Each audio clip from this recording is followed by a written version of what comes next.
شعر بعنوان بلاد الشام.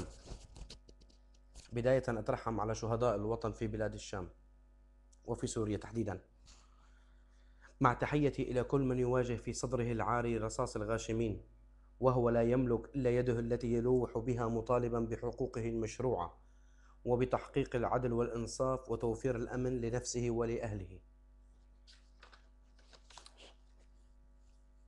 إذا قيل المحبة والوئام تلألأ في خيال المجد شام، ولاحت في أصالتها دمشق ورفرف فوق أروقتها الحمام. بلاد بارك الرحمن فيها وغرد في مغانيها السلام. يمد الفجر راحته إليها معطرة وفي فمه ابتسام، وينسج من خيوط النور ثوبا لغوطتها يوشيه الغرام. فلا تسأل عن الحسناء لما يفيض وعلى ملامحها انسجام. لها وجه صباحي جميل محال أن يخبئه الظلام. دمشق أصالة في مقلتيها حديث لا يصوره الكلام.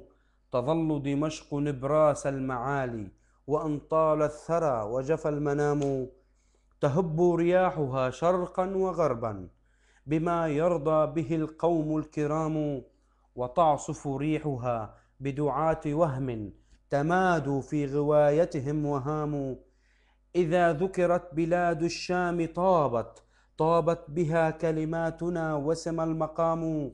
لأن الشام للكرماء رمز، لأن الشام للكرماء رمز، وأن أزرى بموقفها اللئام. كأن الجامع الأموي فيها عظيم القوم بايعه العظام. ويبرز قاسيون كشيخ قوم يحدثهم وفي يده حسام. لقد طال اغتراب الشام عنا، لقد طال اغتراب الشام عنا، وغيب وجهها الصافي القتام. رمتها الطائفية منذ جاءت بقسوتها وأدمتها السهام. بلاد الشام ما زالت تعاني وما زالت بحسرتها تضام. اسألوها عن حماة فهي تبكي، وإن ضحكت وأسكتها اللجام. فإن ترابها ما زال يشكو وفي ذراته دمها الحرام. لقد كانت حماة العز جرحا وما زالت فليس لها التئام. أظن المعتدي الغدار أنا نسيناها وأخفاها القتام.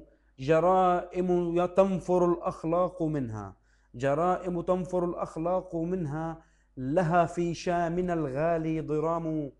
شواهدها أمام العين تجري، فهذه بانياس لها احتتام.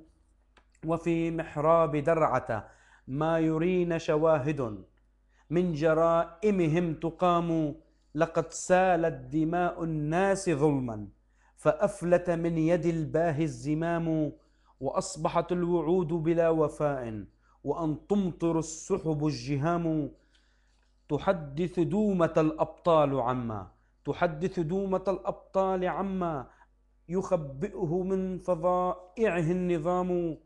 ولو نطقت بما تلقاه حمص، ولو نطقت بما تلقاه حمص لأيقظ كل من غفلوا وناموا. وحرك في دم الشهباء عزما، وحرك في دم الشهباء عزما لكي لا يطمس الأثر الزحام. أيا حلب الإباء، أيا حلب الإباء لك المعالي فهيا قبل أن يحمى الصدام. فللأبطال نصر أو جنان وأنف المستكين له الرغام. مدائن شامنا تصلى بنار، مدائن شامنا تصلى بنار، ويزعجها من الجيش اقتحام. نشاذ أن تكون الشام دارا، نشاذ أن تكون الشام دار طائفة سجيتها الانتقام. يباعدها عن الإسلام وهم، يباعدها عن الإسلام وهم، وينخر في عقيدتها السقام. تحارب من يقول أريد عدلا، تحارب من يقول أريد عدلا، لأن العدل فيها لا يرام. أتطمع دولة في حب شعب وليس لها إلى العدل احتكام. أيا أكناف بيت القدس إني أرى، أيا أكناف بيت القدس إني أرى غيثا يجود به الغمام. فحبل الظلم في الدنيا قصير، فحبل الظلم في الدنيا قصير، وعقب قاتل الشعب انهزام. لقد كان اختطافك باب ذل، لقد لقد كان اختطافك باب ذل، ومثلك بالمذلة لا يسام. كأني بالحواضر والبوادي تقول، كأني بالحواضر والبوادي تقول لمن سفوا ولمن أقاموا. لقد آن الأوان لكسر قيد، لقد آن الأوان لكسر قيد، فهبي من قيودك يا شآم. فوارس المجد 25/7/2011.